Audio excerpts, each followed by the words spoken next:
It's time for the Cupdate on Action Sports Jax 24/7. An offseason unlike any we've seen before in NASCAR. Welcome to a special edition of the Cupdate. Looking forward to 2026 with some of the top talent that'll be competing for a Cup Series championship all year long. And that is where we begin, as NASCAR announced this new concept for the playoffs called the Chase. All right, it's not new, but the Chase is back. 26 races to set the playoff field of 16 drivers. 10 races to decide a champion, with points resetting and the regular season champ having a sizable advantage at the start. Win and you're in is out, but wins are now worth more points that'll help separate the winners from the pack. Enough of me talking about it. Let's hear from 2023 Cup Series champ Ryan Blaney about the changes and what they do for the sport.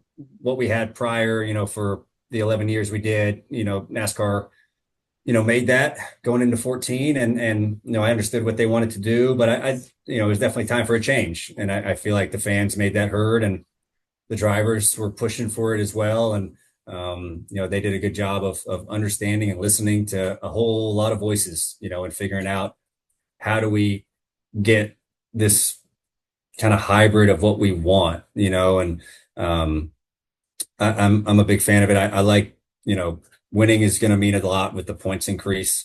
The start of the chase where you're seated is going to be huge. So the 26 races at the start of the year are going to be super important to kind of weed your way to where you want to be. And there's going to be no off weeks, right? Like you'd see, like you win and you're into the playoffs, you might see guys kind of go off on some science experiments. And, that's, you want to see those guys racing every week. You want to see the best guys up at the front every week. And I think this is going to bring that back. And then it's who can string together the 10 best weeks, right? Can you come from 16th, start of the chase? Can you gain 100 points on that guy leading and everybody, in 10 weeks? It's going to be super exciting. And I think that the tensions are going to be really high of not being able to afford bad days, because these point swings can be just massive. And that's going to be exciting for the fans. It's exciting for me as a racer. The sample size being bigger as far as many races that are going to matter are definitely a positive. So it's a great day. I hope everyone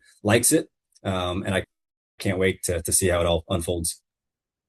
I think for me, living in a bit of a revisionist world sometimes, my first kind of thought process was like, okay, would Larson still have won? And I went and looked at it and somebody tweeted it out. And yes, he still would have won under a 10 race format. Now, drivers, like you said, were racing completely different. You win the first race in a playoff stage, you can kind of figure it out for the next two. And then my other question was, would Shane Van Gisbergen have still made it in on points? And with the bump in wins, he still would have made it, squeaked in as that number 16 guy.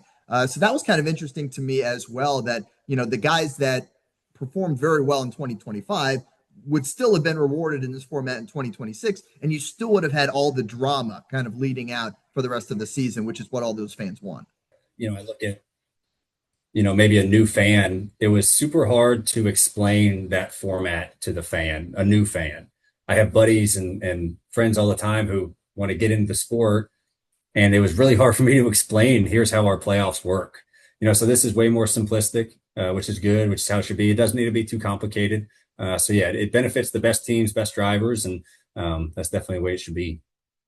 As a local TV sports reporter, I'm right there with you, because we're preaching to the entire masses, not just that group that only cares about NASCAR, which, NASCAR obviously cares about them as well, but you want people to understand how it works and, oh, well, he got these many stage points for winning this, or 5 bonus points, 1 bonus. It's like, yes, I feel like the simplicity will certainly be helpful. Another key thing I heard from the announcement was how they wanted to get rid of that idea that, hey, I just won the Daytona 500. Now I'm in the playoffs.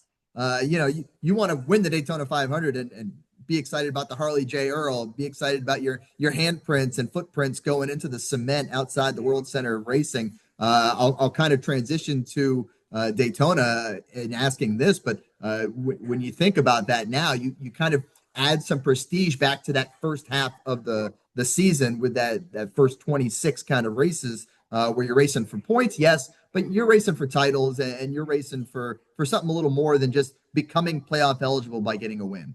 When I go back and watch races and the announcers are like, hey, he's into the playoffs, and it takes away from the win. These races are so hard to win. Like trying to win a cup race is incredibly difficult. And sometimes it would maybe take away from how special it was to win this certain race or any race weekend because they would be focused on, okay, he's in the playoffs, so celebrate the wins because they're incredibly hard to come by. And I also didn't like how, let's say we got to a cutoff race, one of those rounds, and they were only focused on the cut line. Like TV would only be focused on the cut line, and they would rarely show the guy who's going to win this race, So, and it's, you want to show the guy who's winning and who's dominating this race or something like that, not, guys battling for this cut line, So I think it's definitely going to put a huge star factor on guys who can win week in and week out, not having to worry about, into the playoffs or this cut line, stuff like that. Like it's rewarding this, and that's what makes wins so special. That's why they are special, and this definitely helps that. I would say not many would quite understand it, quite like you at Phoenix last year. I mean, you go and win a race at Phoenix, and it's got to be the kind of the most muted celebration of a victory, just because of everything going on with the championship and you not being in that championship before. That had to burn so much because it's like, yes, I won, but what's everyone doing over there? Hey, come back over here, guys. I mean, hey, I still celebrated it. I didn't care. I mean, it was important to me, right? But yeah, I mean, and that last race, hey, it's whether it's this format, the previous format, you're going to celebrate who ends up winning the championship, right? Like the guy who wins the championship might not win that race. And so you're going to have to kind of a flow to that. But I rewatched that Phoenix race, and I don't even think they ever said I won the race until like post race. Like no one cared. The announcers at least didn't care. So, but I think it's just, I mean, putting an emphasis on that driver on that team who did such a good job of winning that day, focus on them winning that race, not having to deal with, not thinking about the points or playoffs or things like that. Like it's super cool to win these races. It's really hard to do, and it should be special. And I think this format is definitely going to put a lot more of that into it. Ryan Blaney, thank you so much for joining me, and look forward to getting the season started. Awesome. Thanks, bud. You're watching the Cupdate on Action Sports Jax 24/7.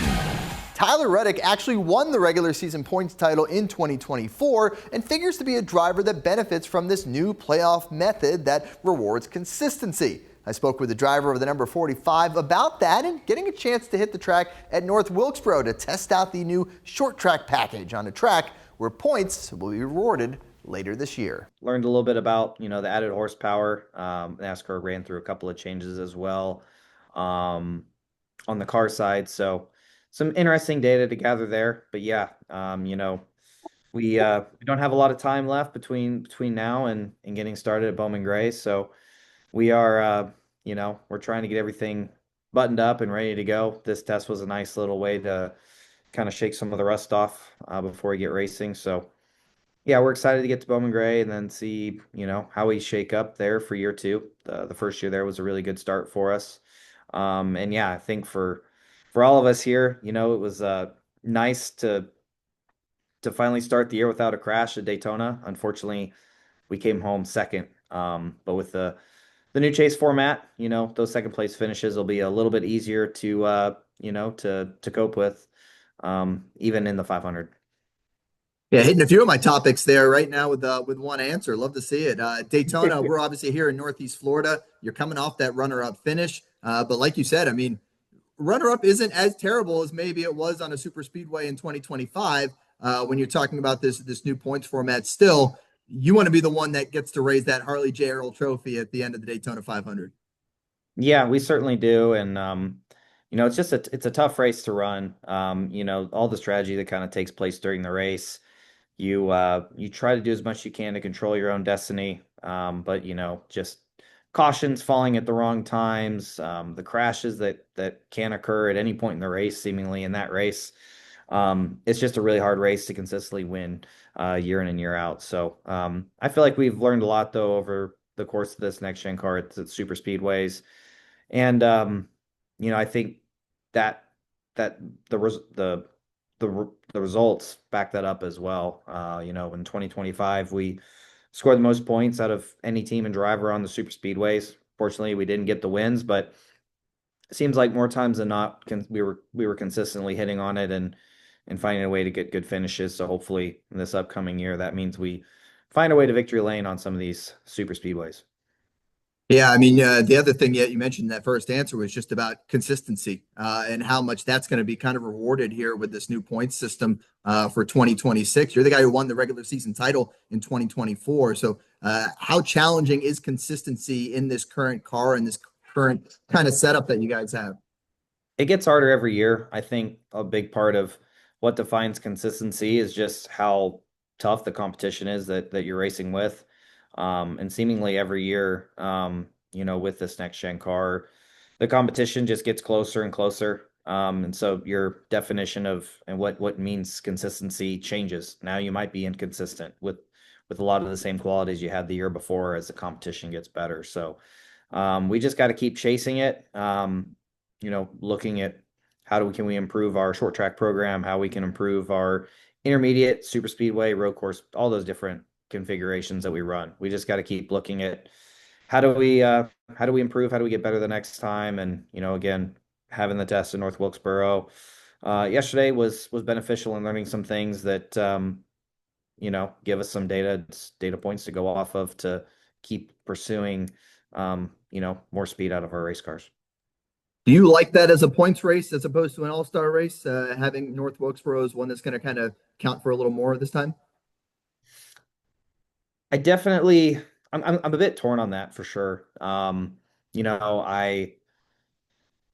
love that the All-Star race was there, but I definitely felt like the racing in North Wilkesboro, the history there, it was one of those situations where I wish we could have found a way to keep both of those events there. I love Dover.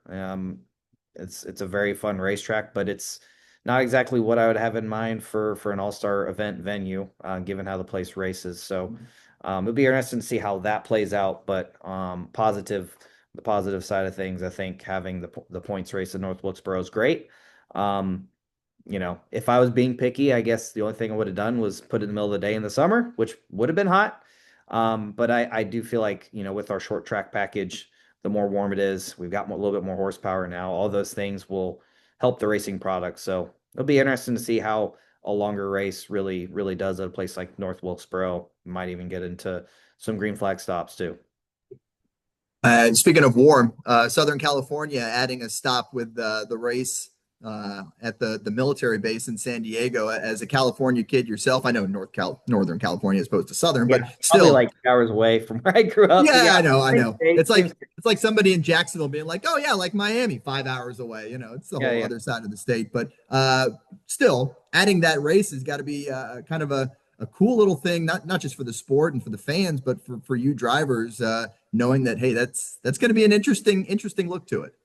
Yeah, the last couple of years, NASCAR's continued to get outside of, our comfort zone, the box that we've kind of been in for a number of years and decades. Really started to see the schedule shake up 7 or 8 years ago. And that just, it started with going to Chicago and running the street course there. And they've continued those efforts and now going to San Diego and racing at the base. So yeah, just curious to see what the details of that track layout's going to be. The length looks like it's on the larger side. So, it's going to be one of those events where if the track is as big as it looks like it's going to be, um, it's going to be so easy to make a mistake and lose time that kills your whole lap in qualifying and whatnot. So, and when it comes to practice, the longer the lap is, the less laps you get at that venue to adjust. So, I am very excited about it. I've heard a lot of great things. Again, it's crazy. I from California, never been to San Diego. It's too far away. My parents didn't want to try. My parents really wouldn't go past San Francisco for much. So, yeah, I'm excited to get down there for a lot of great things about the area. And it's really cool that we're able to put this thing together, and we'll be racing on a base here in a few months. Well, if you're a golfer, I will say Torrey Pines right here is one of the spots that you want to make sure you hit during that trip to San Diego. So it's going to be really cool to see the visuals, to see just how that looks. I mean, you kind of see it with F1 in Vegas with just all the bright lights and everything while you're racing. I know for you'll be focused on lefts and rights, but for the sport, it's kind of cool to add that entertainment element to it, where you're seeing a destroyer, a jet, all these things kind of in the background. Yeah, it'll be a very fun experience. I'm looking All right, forward. Tyler Reddick, can't wait for this 2026 season to get started. Appreciate you taking a few minutes with us here on Action Sports Jax. You're watching the Cupdate on Action Sports Jax 24/7. A rule change that maybe is flying under the radar is one that allows Cup drivers with 3 or more years of experience to race in up to 10 O'Reilly Auto Parts Series races. That would be the old Xfinity Series if you missed that announcement. And 8 Craftsman Truck Series races, both of those up from 5. Ross Chastain is a driver who will take advantage of that in the trucks, racing 8 times for Nice Motorsports this year. We spoke on that and the mood at Trackhouse this year. I did the maximum of 5 truck and 5 Xfinity the last few years, and I'm the only guy that's been doing the full every year for several years. So I'm not really sure why they changed the rule. We had our 5 races picked and penciled in with Nice Motorsports and Junior Motorsports on the O'Reilly Auto Parts side for our Saturday races mainly. And then they opened it up to 8 and 10. So yes, gonna do all 8 truck races at Nice Motorsports, a team I've ran for. The only team I've ran for in the truck series since 2018 when I met Al Nice, and we hit it off and have had some incredible accomplishments together, and I'll only ever race for him as long as he's in the sport. So when they went up to 8, they had 3 more races picked for me, and we penciled in what we wanted, and gonna work with some cool drivers over there, some young names that everybody watching will get to know this year. I think Nice Motorsports has proven to be a great stepping stone, obviously, for myself, Carson Hocevar, Caden Honeycutt, most recently coming through there. So, they're training drivers in a way that it's tough to do. When the truck series is a stepping series, trying to get to the O'Reilly Auto Parts series and up into the Cup series. So definitely excited to be back there with Phil Gould, my old crew chief, Cody Efaw, who runs the place. And a lot of good men and women over there. So, signing up for all of it on the O'Reilly Auto Parts side. In that series, I'll be doing multiple teams. We're still working out all the details there. I kind of already know the answer is going to be both, but I'll ask you anyways. Does it benefit you more or Nice Motorsports more to have you around that building and around those young guys that are kind of coming up through the ranks? Yeah, I mean, it's hard for me to say that I help them much, but I think it's mutual. I think that how we go about it and kind of the way Cody steers Nice Motorsports he's really, he really is steering the team. And then there's a lot of people underneath him that I feel like we all get along so well. We all think similarly in how we approach racing and how we want to go to the track and present ourselves and then compete on the track at a high level. So, I think it helps both. And I was that young kid not that long ago, just trying to get opportunities running part-time in the truck series, sharing the seat with Cup drivers. So it's very odd for me now to be on the other side. Cup series wise, you're entering now year 5 with Trackhouse Racing. I think one cool fact about your tenure there with Trackhouse is you've earned at least 1 win each of those seasons with Trackhouse.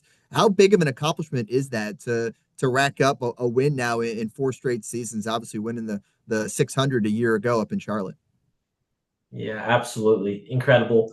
Just remembering this office I'm sitting in, the conversations that I've had here through the good days of celebrating wins, but also the bad days of not celebrating crashes, of talking through wrecks and talking through bad decisions that I made and having to answer for those.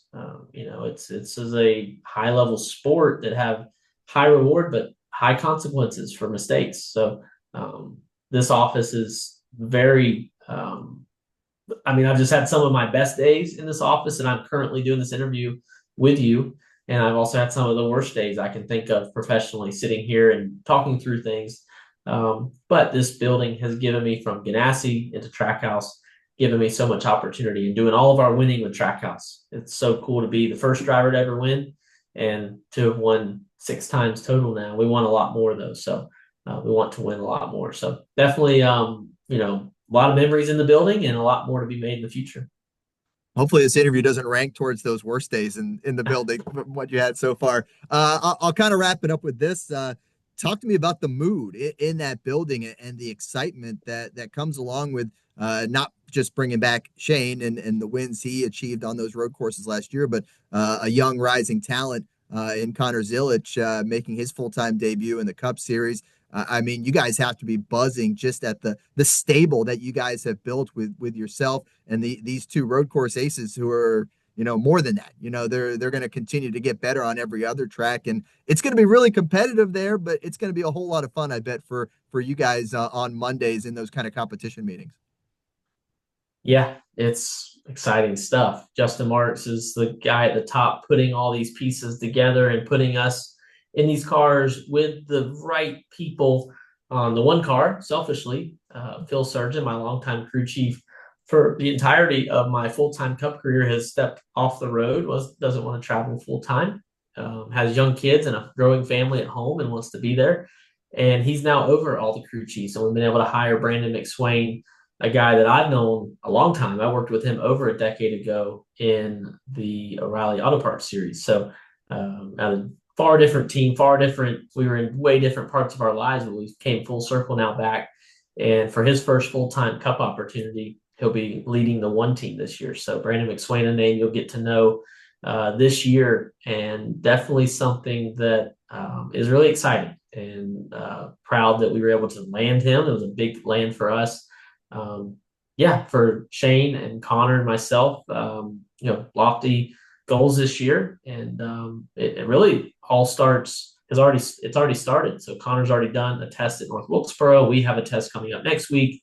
We'll roll into our simulator time as we prep for the season the rest of this month, and we have three competitors in these seats. Not that any driver in the Cup Series isn't competitive, but I've just seen the work ethic of these other two guys, and I know what I've done in the past, and I feel like we're going to elevate each other.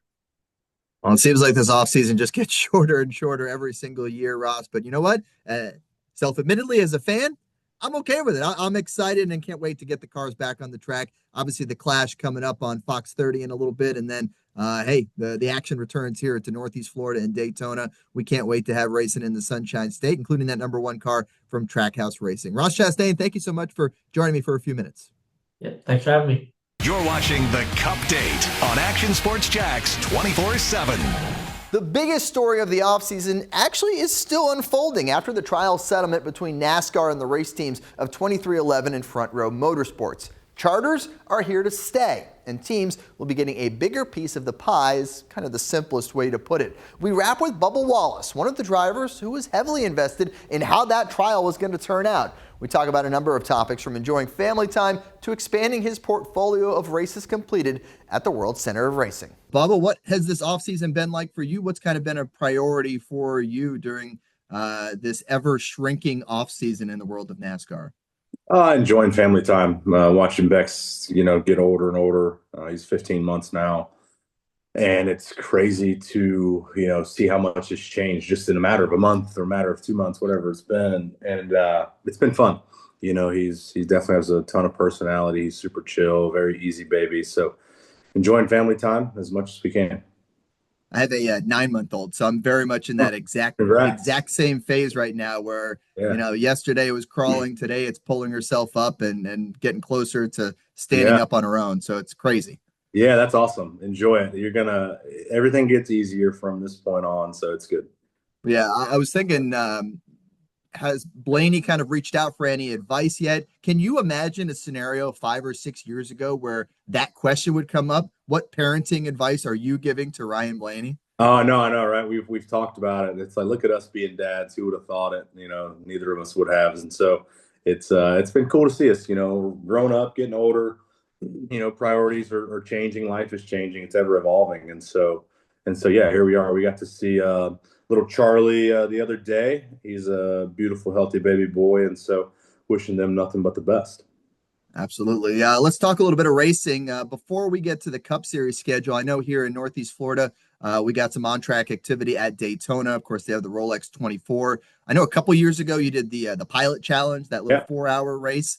How much did you enjoy doing that? And is there any of that in your future? I think I remember you saying that it really kind of helped you out with the road courses that year, just getting a little jump start on some lefts and rights. Yeah, for sure. I had a lot of fun. I wish the end result was a little bit better, but the efforts put in by Toyota and everybody a part of that was definitely appreciated. I would love to do the 24.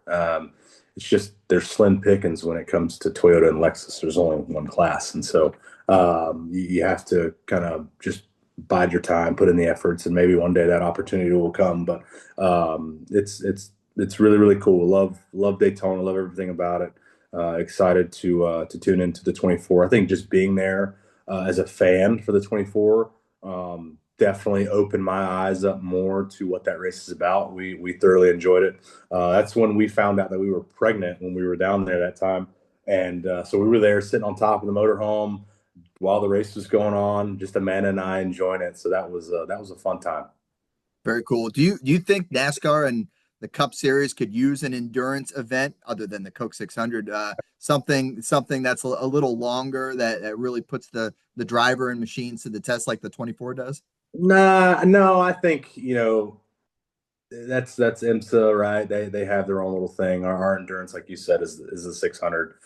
For us, it's the 400, 500 milers, and the beating and banging, the close quarters racing. And so I think we'll continue that and try to evolve around that instead of adapting to it. Feels like another sanctioning bodies format. I will say, seeing that Cup car at Le Mans a couple of years ago was awesome. Yeah, seeing that was beast cool amongst all the sports cars was cool. Yeah, that was cool to see. Yeah, for sure. Let's talk Daytona. Let's talk about the speed weeks coming up before you know it. Last year was such a huge moment for you to kind of jumpstart your season with that win in the duels. How much did that mean to you and really kind of help lead you to some of the success you were able to enjoy in 2025? Yeah, it was nice to go back to the Clash for a second, just show up and finish top 5 there, and then show up at Daytona.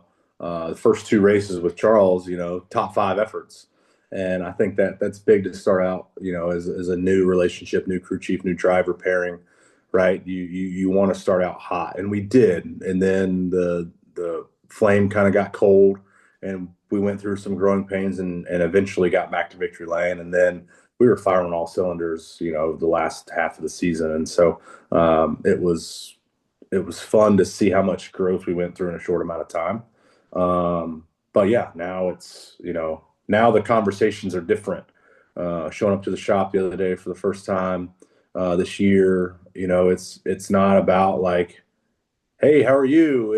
It is, right? How was off season? But it's like, okay, what procedures, what processes do we have in place to be even better yet than what we had last year? So we're already off to that start. The guys and gals have just over 2 weeks before they load up. So the time is here. It's now, and we're ready. Are you excited about getting another crack at Bowman Gray?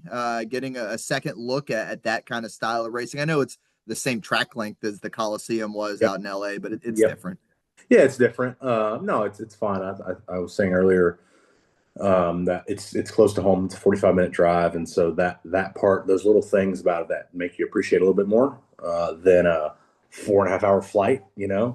Hotel rooms and whatnot. You can go back and sleep in your own bed when you race Bowman Gray. So the little things add up, and then just being able to be competitive and show up with speed and put a good run together is what you want to start out the year. So we have 3 cars that we hope to be all inside the top 5 this year. I guess I can kind of wrap with this. I mean, the off season for 2311 has been tumultuous. I mean, that's pretty obvious to see. How excited are you guys just to get to meetings about what are we doing in a race? I know it's been like that for you as the driver the whole time, but you can probably sense it a little bit in the shop where at Airspeed, where it's just a little different. Now it's full speed ahead as the season comes. Yeah, no, it was definitely something that was lingering throughout the workplace there, and to finally see it go away in a positive way, and us come out on the positive side of things. We're all happy with the progress. You can feel an upbeat and everybody's aura at Airspeed, and so it's been fun. It's been a fun couple of days just being there and seeing how everybody's thriving already, and everybody's excited to get to the racetrack. It's no what's going to happen next. Well, what's happening next now is going to the Clash and going to win that thing.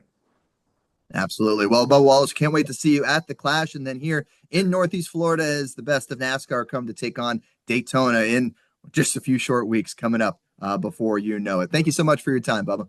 No problem. Thanks, man. Appreciate it. Thanks for watching the Cupdate on Action Sports Jax 24/7.